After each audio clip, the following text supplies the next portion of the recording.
Hello everyone, welcome back to another episode of the Guild Wars 1 Let's Play. We are here with another dungeon. This time we will be doing the Darkrime Delves. So let's get the quest here. What is this? Is someone talking to me? I'll look down, Kogrim. We have an audience. You humans are so small, hardly worth noticing. Be quiet, the big folks talk. Jotun attacks have increased of late, and now a great Jotun rampages through the mountains, terrorizing the young. We must decide who is more fit to slay the ferocious beast of Del.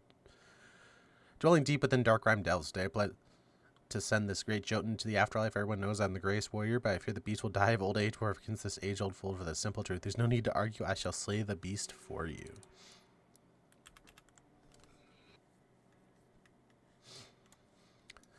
So this dungeon is relatively easy, but it's a bit of a long... excuse me, a bit of a long dungeon. And importantly, you actually end up taking a lot of damage in this dungeon, so... definitely brings some defensives. Alright. Nope, come on, let me in. There we go.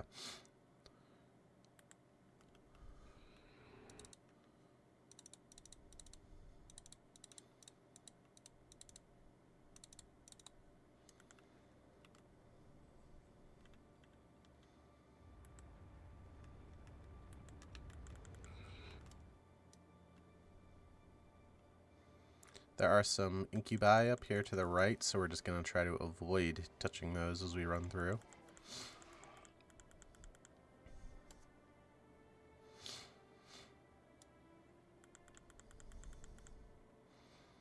Another icy, desolate dungeon. This one has some pretty cool vistas in it.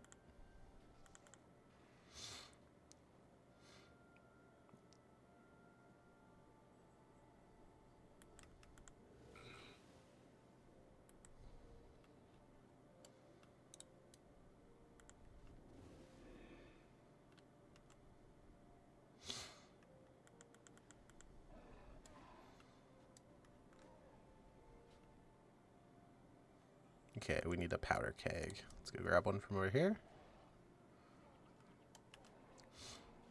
This is one of the dungeons that uses this powder keg mechanic quite a bit.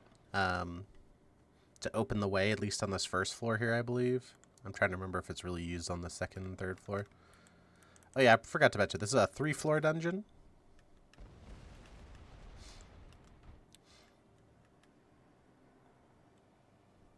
And how you kill the stuff in this dungeon is a little bit interesting. You'll notice the build is a little weird.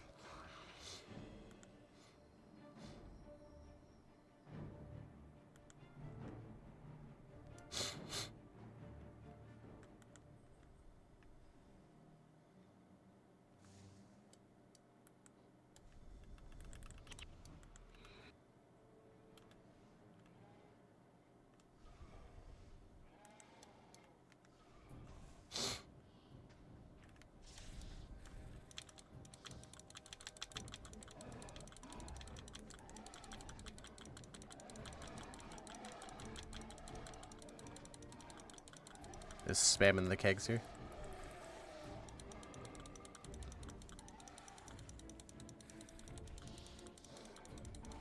Till they go down. Easy. Oh, we need one more. Bring one more with us. Easy. Just boom. It'd be a little scary there because you gotta take quite a few mobs, but you'll be alright. You can bring an extra defensive skill if you really want to for there. I decided to opt for dash. Actually, I guess you need a cancel stance to do other stuff. You could run, instead of permadash, you could go with like a slightly different setup for these 3 skills here to accomplish the same thing later. We're going to be using these skills to kind of pull mobs. Did we get the good spawn? No, we did not. And we are stuck.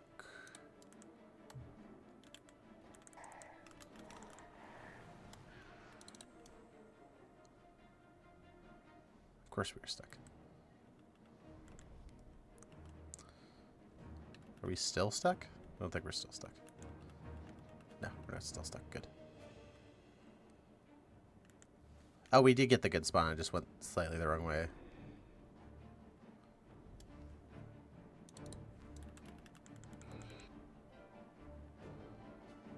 Forgot to go through here.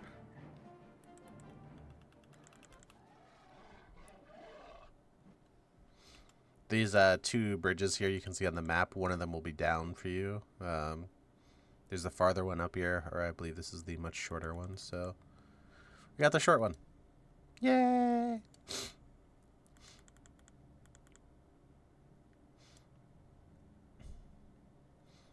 We have the boss key, but we need the next key, which is over this way. Put up our spells, because I think there's mobs that spawn here. Drop the bridge.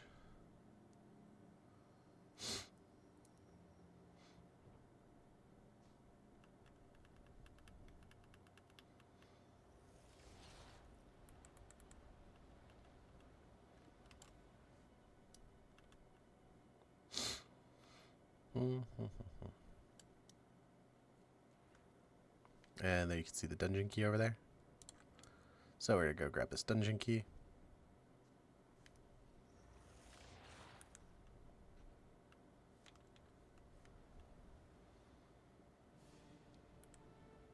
Probably could have found a way to do that without getting hit by all that stuff, but don't really care. If I'm being honest with you.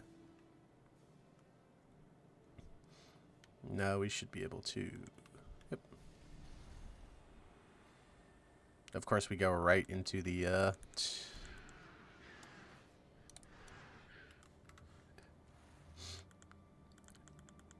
right into the Vaders. Or right into the ice trap. This is another dungeon that I don't think a lot of people did back in the day. Not super popular. Kind of a long one. The 3-floor dungeons, unless they had a very valuable reward, were kind of like... not really done that much. Also, semi-annoying mobs in this dungeon. Not really annoying to solo, but a lot of these Jotuns are pretty beefy and hit really hard and can be kind of annoying with heroes. So, also just a lot of running. Like, this dungeon would take a pretty obscene amount of time to get through with heroes if you were actually killing everything. It takes a pretty good amount of time to get through this thing, even if you're just running past everything.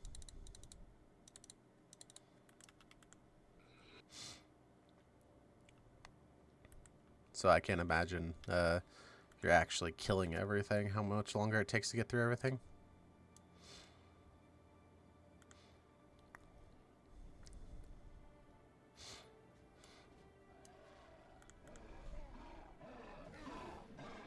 Use these stone summit here to our advantage as we run by.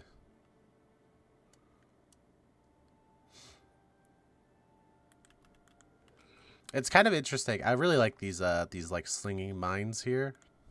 I think this is a really cool visual.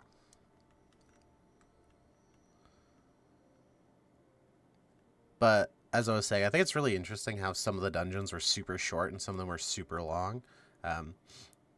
But there doesn't necessarily seem to be a rhyme or reason, like, to which ones were long and short. I guess it's because they wanted short and long ones in each region is what it is. But, like, I mean specifically in terms of, like, what rewards each dungeon got. It's like, there's a lot of really good rewards, like, cool-looking, unique items from dungeons that are ridiculously short, places like bog roots. And then there's dungeons like this that are pretty long that, while they do have unique skins, are pretty calmly not that great. And, like, obviously, like, taste is subjective, but it's pretty easy when you know, like, an easy one to know is, like, oh, look at this, like, the staff I have in my hand right now is a Bone Dragon staff. It's pretty easy when you look at this thing and you look at every other staff that you put in the game that you're like, yeah, people are going to like this. This is going to be cool. So it's in a longer dungeon. Same thing with the bow that's, like, made out of plants and is very cool. Also in a longer dungeon. But, like, the Froggy Scepter is not in a long dungeon. It's in a short dungeon.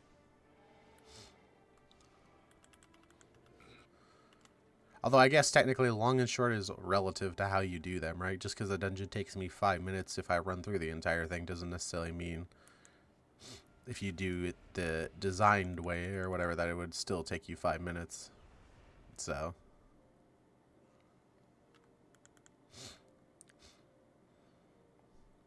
like, this one with heroes would take forever. And their reward wouldn't be that great. Same thing with a... I mean, Frostbows just sucks, but...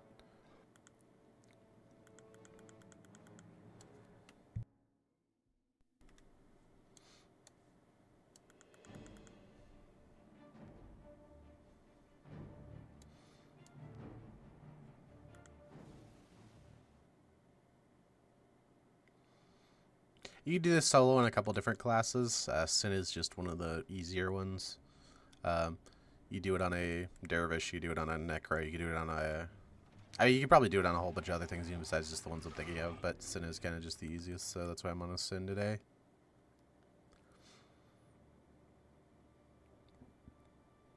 Alright, so this guy. This is the boss we need to kill down here to get the key. That guy over there. So how do you get to him? Well, you see how he's got all the goons around him right now? Well,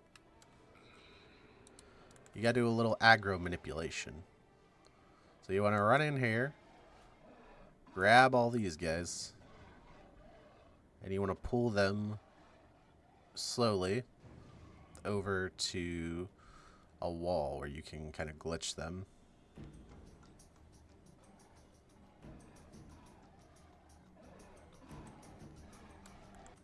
We're going to stance out.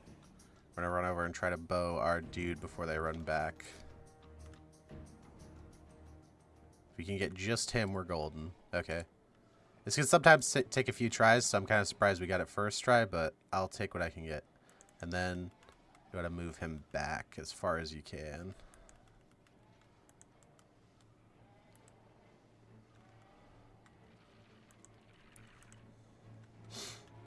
So if he'll keep coming, I'm just going to keep moving him. Alright, there we go. Should be good here. Now we can just put empathy on him and keep him blind with sneak attack and we'll be alright. This is a skill that has like basically no use, but... Actually...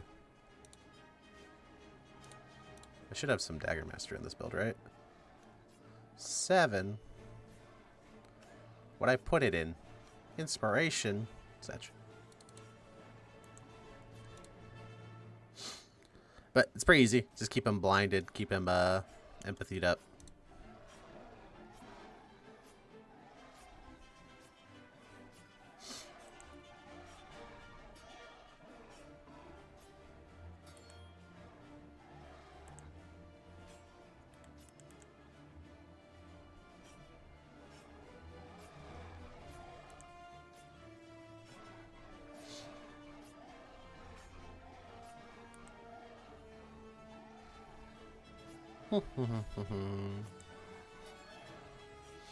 It's one of those dungeons where, again, you can use way less consumables than I use to do this. You probably do need at least a BU, and to be honest with you, it's going to be a little rough without armors and stuff like that.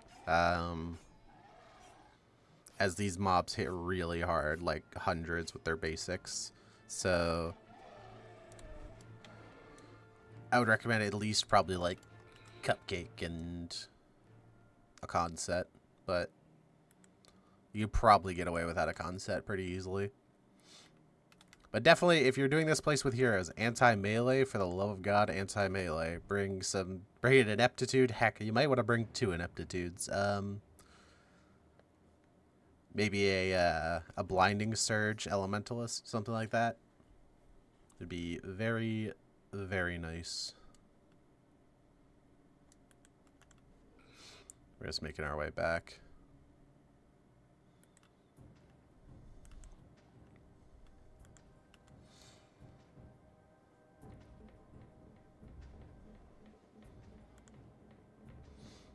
But we're slowly running out of the dungeons that I actually know how to do. So coming up, you're going to be...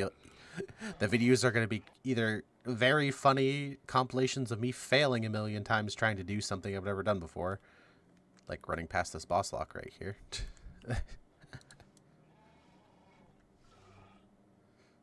You're going to be seeing some wonderful things of me failing places I've never done before. And a couple more of me and the boys doing some tomfoolery.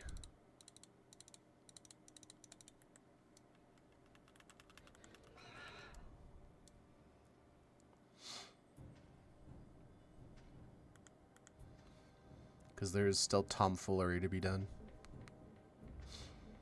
Because we still have slavers. Woo! Excited. And there's at least 2 dungeons that'll probably be ran with just heroes. Maybe only 1 if I can figure out how to run the other one. Because there is a way to run one of them, I just have never done it.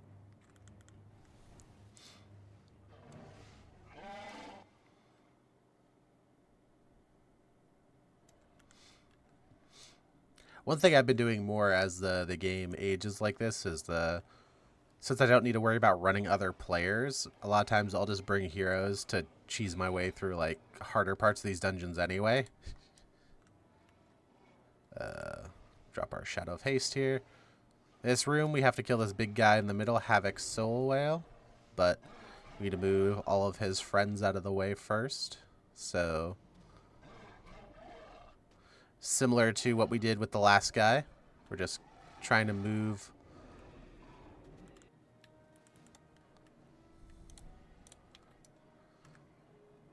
them out of the way and then bow our guy to the side. Nope, nope, nope, nope, nope, nope, nope, nope, nope.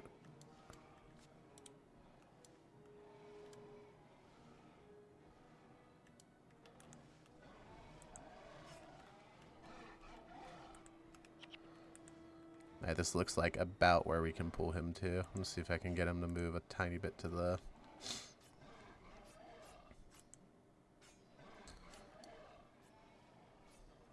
They should be a-okay here. This went way better than the last time I did it. I mentioned I've already had to I don't know if I mentioned it, but I had to re-record this dungeon. And the first run, it took me like 10 minutes to get that guy, that boss in the last floor to work. And this guy took like 3 or 4 pulls as well. So, happy that things are working out.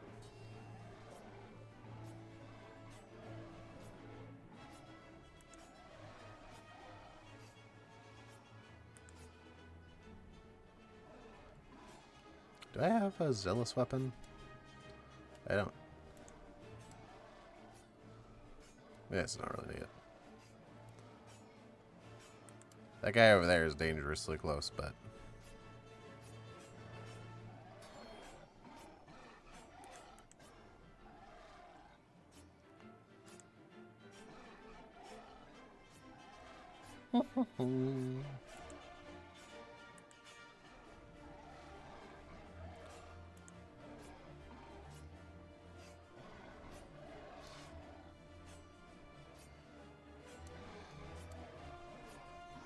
Easy dungeon. By no means the fastest you could do this place, but not too shabby. Well, Violet Edge, I believe this is one of the uniques from here. Let's see if we can break our base so we can show this off. I might just keep this just for shits and giggles. I believe this is one of the uniques from here. There's a couple swords with a very similar model to this.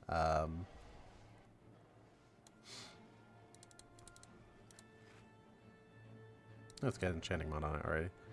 Yeah, there's a couple of swords with similar models to this that are throughout these dungeons. I think it's Emerald, Cerulean, and Violet are the 3.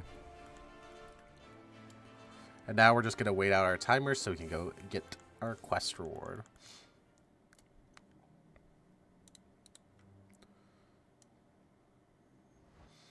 I wonder what's down here. I've never actually gone down here.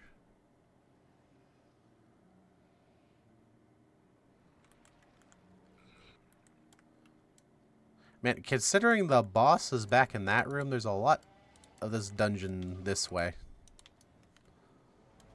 You know, a war axe. Interesting.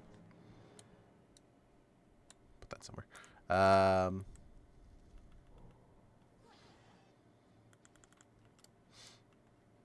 Yeah, here's another room with another boss, mini boss in it. Weird. I've never been down here. A little bit weird that the boss room is back up there. And there's this whole other sideway here. I don't know what for, though. Like,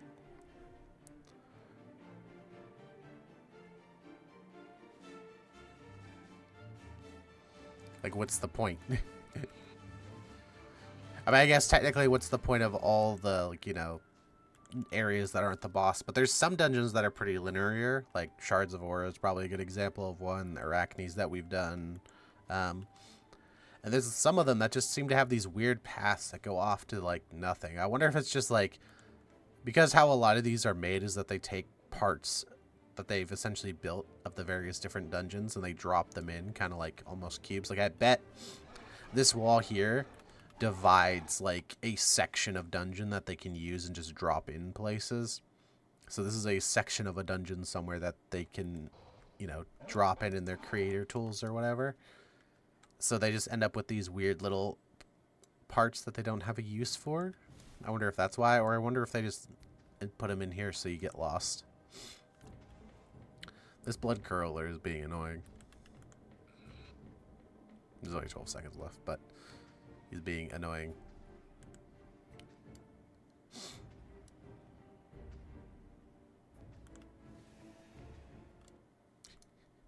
Follow me to the ends of the earth. Alright, let's get our quest reward. Back already, ha, by the spirit of the bear, I'm not surprised. Even young Norn have returned screaming from their first encounter with a Jotun. What, you've slain the beast? Remarkable, I would have never believed it possible. Your stature bless your prowess, hero. You possess the strength of a Norn, to be sure. Truth be told, Kolgum and I wagered on how long it would take before you ran out the cave with the tail between your legs, begging for help. Since we both lost, it looks like the winnings belong to you. That's a funny in-universe way to, like, give us a quest reward, is like, why they're giving us money is because they bet on us and they both lost. That's kind of funny. But that's gonna be the end of today's episode. I hope you have a great day. I hope to see you in the next one. Bye bye.